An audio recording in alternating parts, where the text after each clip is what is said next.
Well, hello, Young and the Restless Daily Recap fans. Today's daily recap is for Tuesday, November the 29th, 2022. Tuesday, November the 29th. Listen, how about Nick? How about Nick Newman walking into the office where Nate is sitting, hands in his pockets, to pass judgment?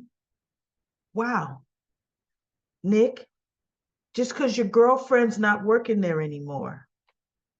You know, I was against you getting the job anyway after what you did or tried to do to your family. Yeah, I know you were, working with my sister, but it still wasn't right. And now I don't think about you the same way that I used to.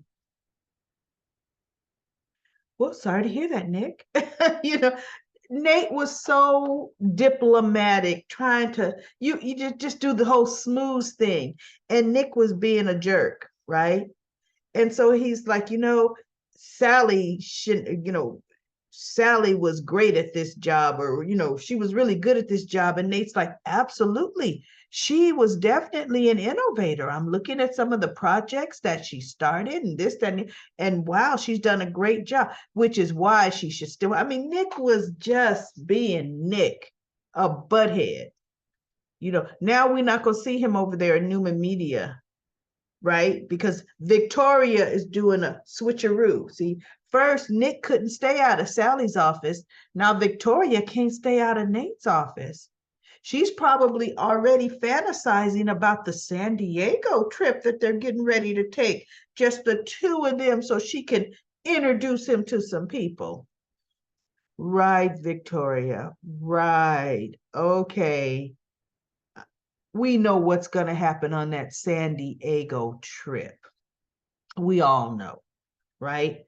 So anyway, he says, I'm just letting bottom line, Nick, I'm watching. He's almost talking to Nate like he talks to his brother Adam. Nick, know it all, Nick. I was just shaking my head. Matter of fact, I started fast forwarding. I'm like, you know what? I'm not gonna hear Nick Newman. Go to work, Nick. Maybe now you could get some work done, Nick. So then we have what was interesting. We have Billy. Chelsea is folding her laundry, and of course, some voices in her head are starting negative, and she's having a hard time shaking it. And to me, I'm thinking, okay, it probably is time for another appointment with your psychiatrist, or maybe it's time for you to pick up the phone and call Sharon, who's a professional. There she should be able to call someone. I mean, like, she needs a better strategy on how to go for help or cope with what's happening and to get herself out of that headspace, right? So you kind of hear a tiny knock, and she's still thinking, and then Billy just comes right on in. And I said, well, come on in, Billy. Mi casa, su casa, right? Come on in. So he comes in, and he can see she's kind of zoned out, and Chelsea. So he's talking to her, and he's giving her all kind of, analysis and this, that, and the other. But she's like, no, it just started in my head, and I was having a hard time coming out of it, because first she goes, no, I'm fine now. And then he's like, well, no, you probably really aren't fine. Did you say that because you thought that's what I wanted to hear? Yeah. He goes, Chelsea, you don't have to do that. You could say however you're truly feeling, where I'm concerned. I'm surprised Billy didn't say, unlike Adam, because I know you probably feel you need to say what you think Adam needs to hear, but I'm not Adam, because I'm better than Adam. So don't worry about that. So Billy is sitting there, and he goes, I can help you sort through your laundry. And I was like, wait, what? Laundry is a very personal thing, right? What do you mean I can help you sort through your laundry, Billy? I could have accepted more if he would have said, you know what? I would like a cup of tea. Do you have tea up here? Because if you don't have tea up here, Crimson Light right downstairs. Let me go grab us some relaxing chamomile tea and I'll be right back. You know? Or but let me help you sort through your laundry. So they talk, and the conversation goes well. But then we have, let's see, Victor. Victor's downstairs at Crimson Light interrogating Chance. What did you do to my daughter? Because he knows Abby couldn't have done anything. It was Chance, had to be Chance, right?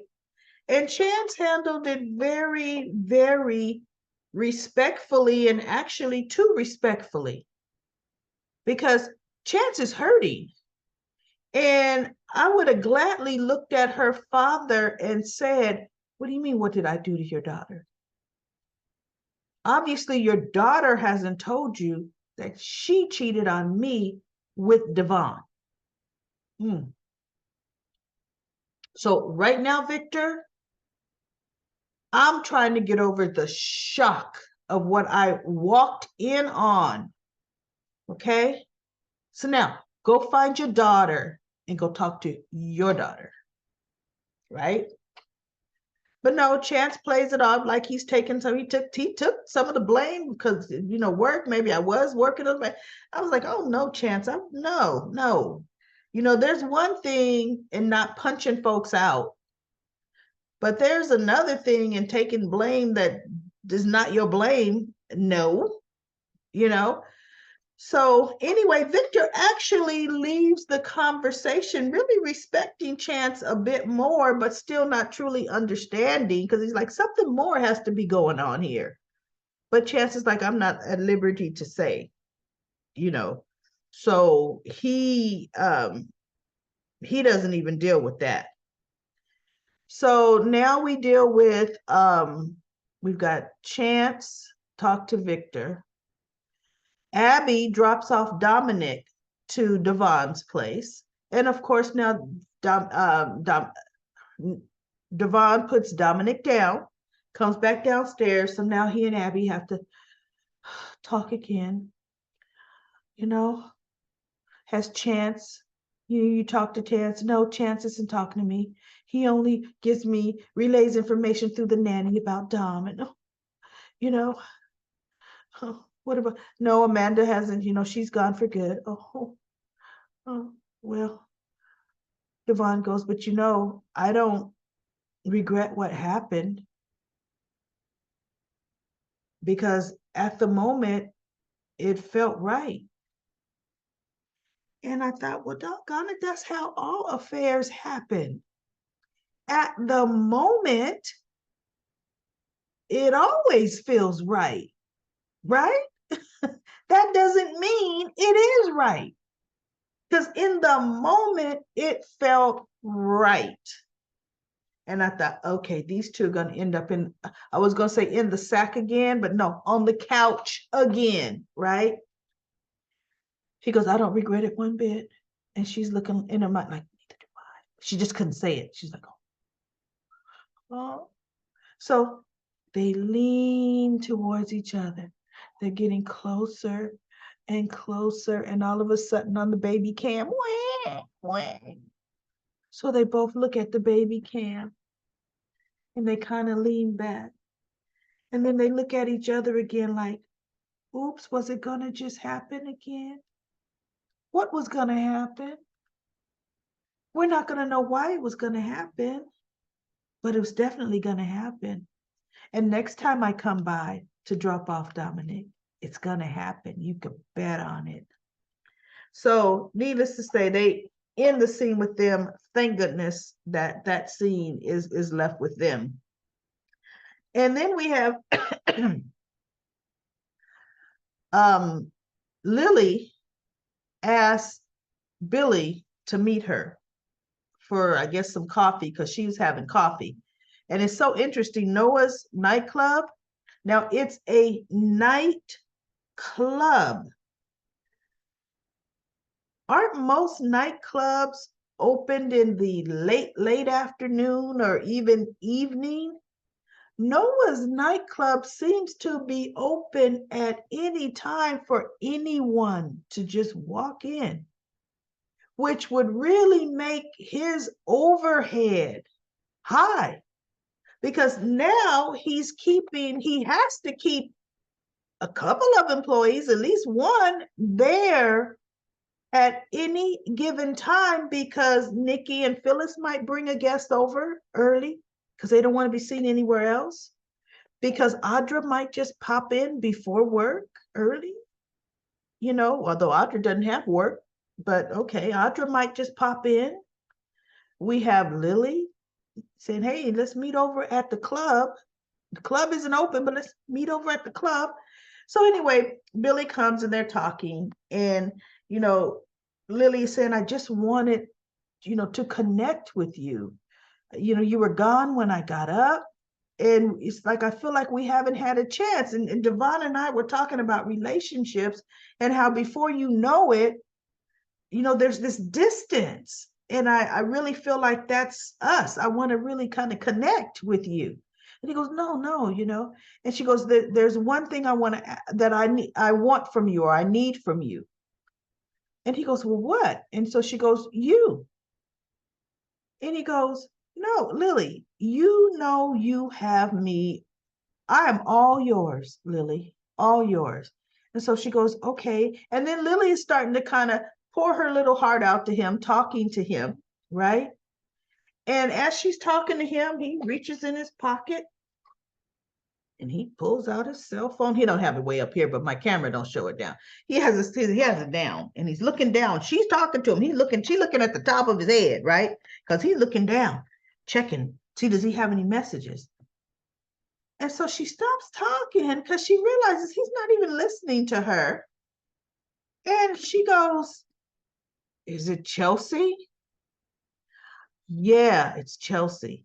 See, because he had already told her when he got up, he went to the gym, then he went by Chelsea's to see if she needed anything. He goes, yeah, it's Chelsea. See, I was helping her sort her laundry. And she's texting me now to find out what drawer did I put her underwear in.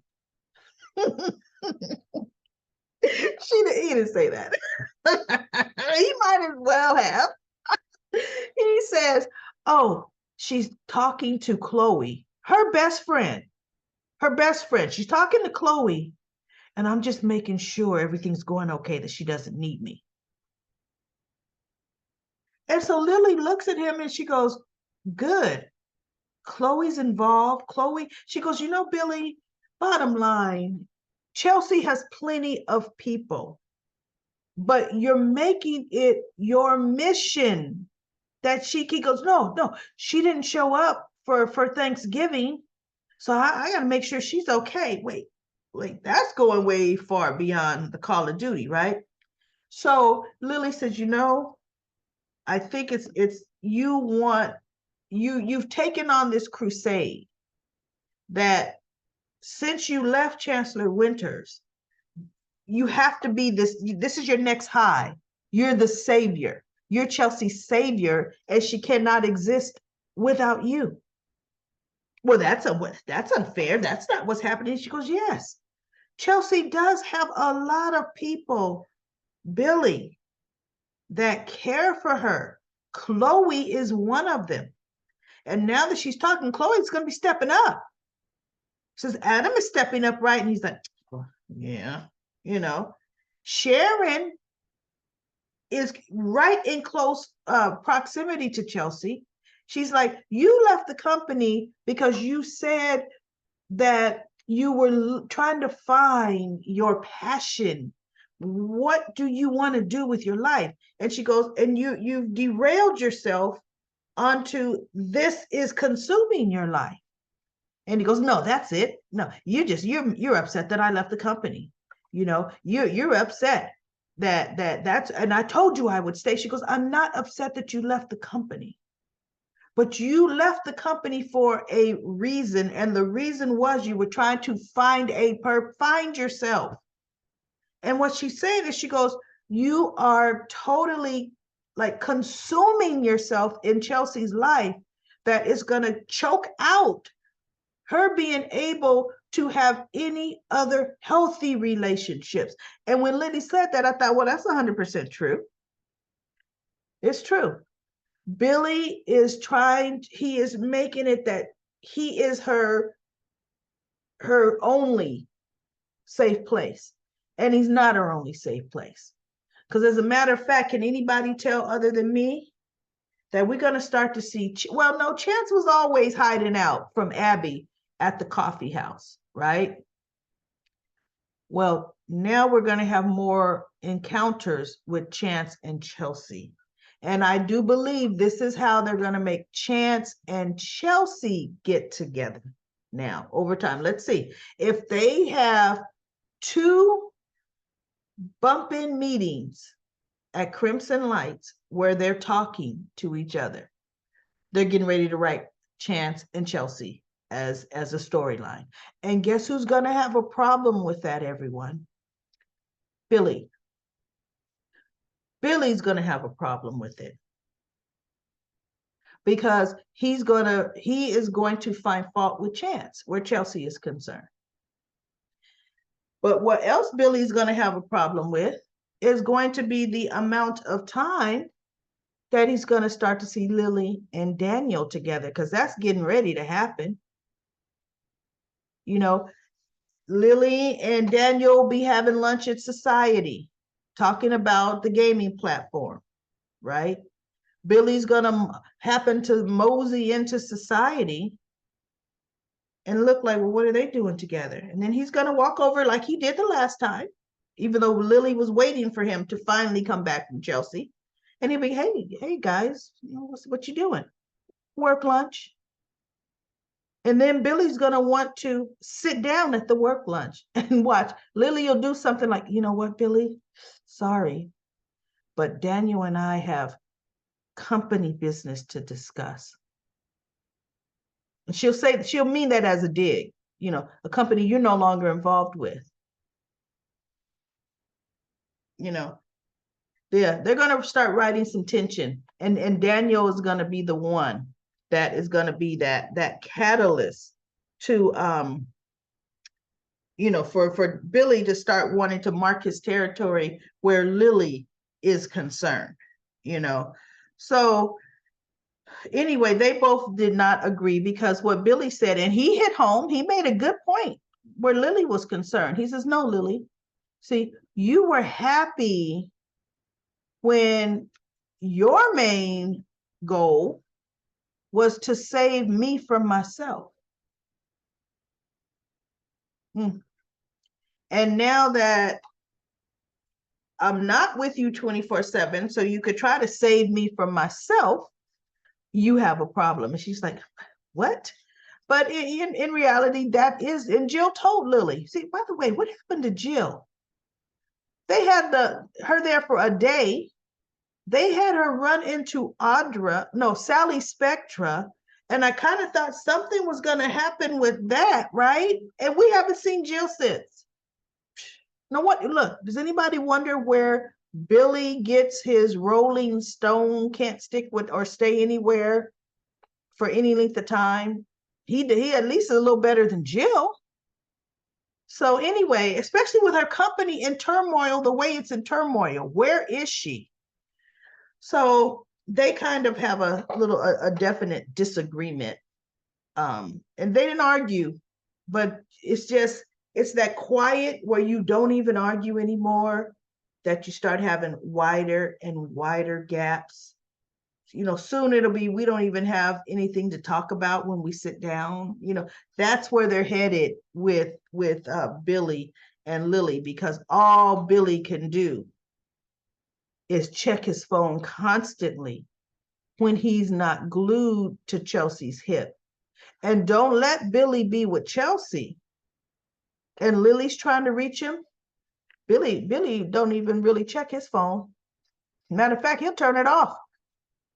And so I was with Chelsea, but she wanted to talk, so I turned off my phone. He does what he wants to do, right? So Chelsea had a really good converse. She told Chloe, and Chloe just couldn't believe that she had been that distant from her best friend. She's like, "You're like my sister. I don't know what I would do. I couldn't imagine life without you. So they had a really, really good conversation. And Chloe's like, oh, no, no, no, no. I'm here for you. And you're going to do everything all your doctors tell you to do. And Chelsea's like, no, no, no. I know, because I need to. I have to. And so it was just a really, really good conversation. And they hugged and the whole 9 yards. Now before Chloe got there, Sally had her talking to her about she turned down Nick's offer for starting a fashion house. But you notice they haven't told us what Sally's new venture is going to be. All she did was in a room at the Grand Phoenix, told Chloe, look, I need to know, are you with me? And Chloe's like, well, you're not doing what do you, look, are you with me? And my whole mind would be, for one thing, I'm not going to commit myself to being with you on a venture that you won't even tell me what I'm saying yes to. No. Hello. My bank robber days are behind me, Sally. Remember that phase when Chloe and Kevin were like Bonnie and Clyde, and they were doing all kind of little illegal things, and they had the rush from that, right? That was so crazy. But anyway, Chloe ended up saying, well, yes, I'm in on it. But in on what? And Sally says, you'll know soon enough. And I'm thinking, oh, I don't like that.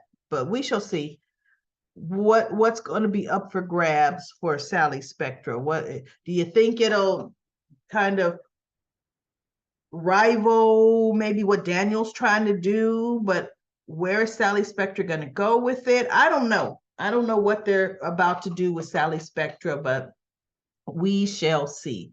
So that pretty much was it for The Young and the Restless. We got a lot of back and forth chitter chatter and comment corners. Please subscribe to this channel and join in on the chatting. We have Libby. She says Monday show was interesting. Tuesday show was boring. You're right, Libby. Love your dramatization of Diane as usual. Jack has lost his dang mind.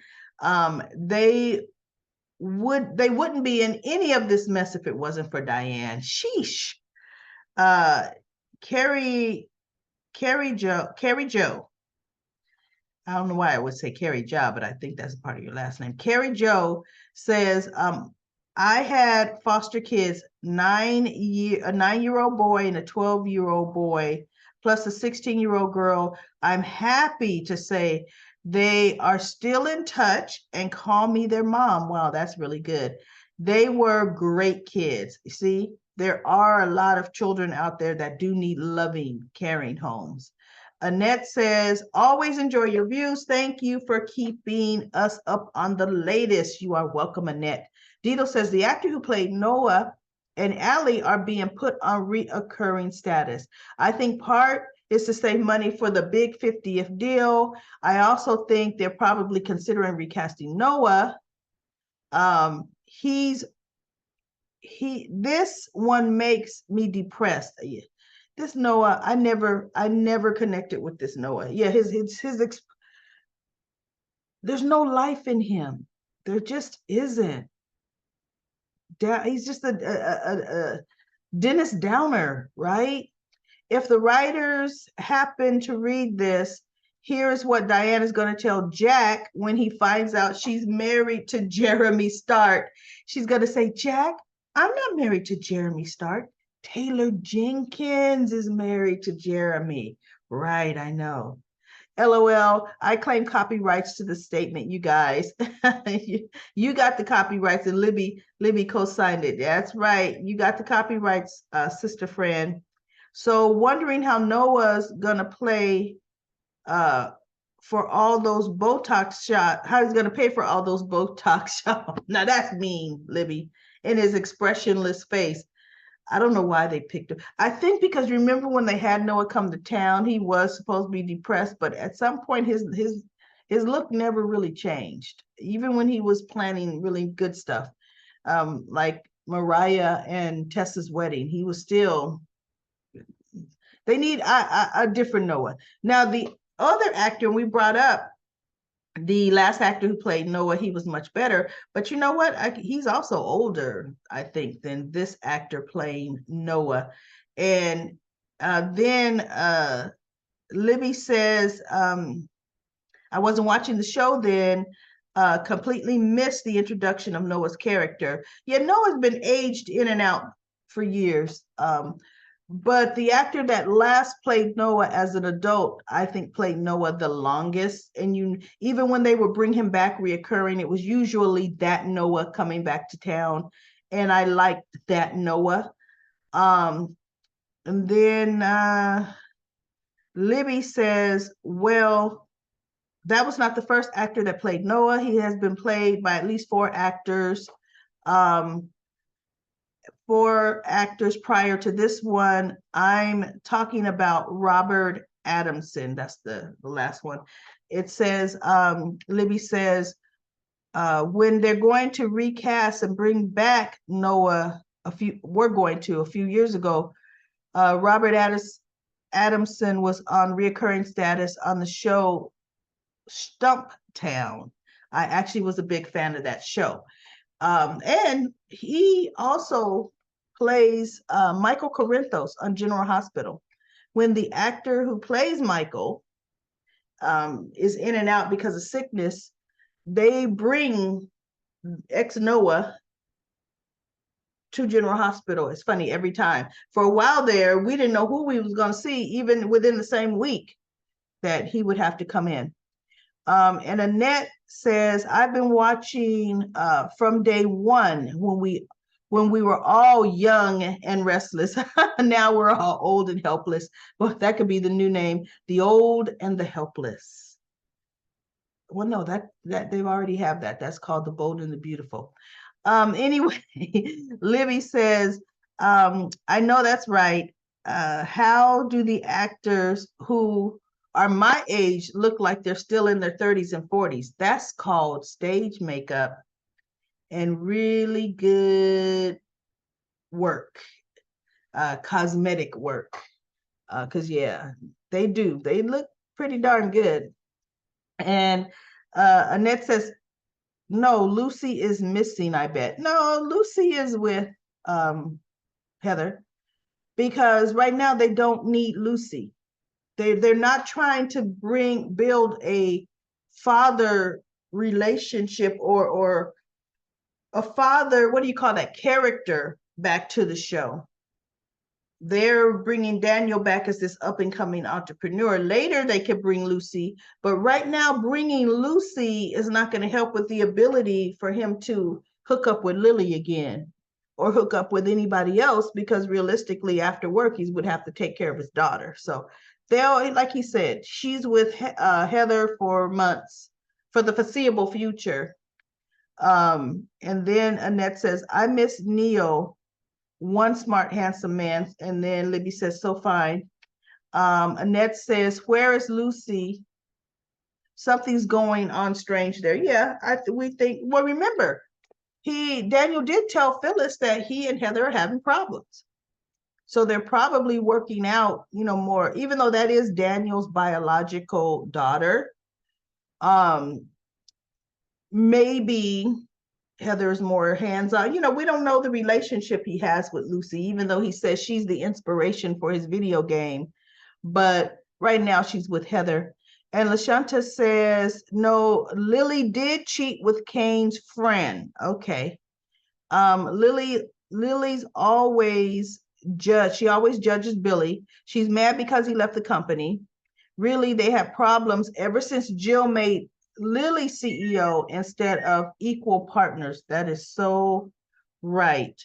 They have had problems. She's always making digs at Chelsea and Billy stepping back. Billy did always have problems. No matter how he says he didn't have a problem working for Lily, yes, he did. He really, really did.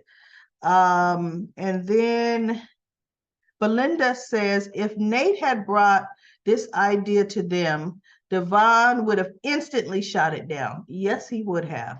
And then LaShanta says, I think so. When Nate brought the idea to Devon, he said they needed to be cautious.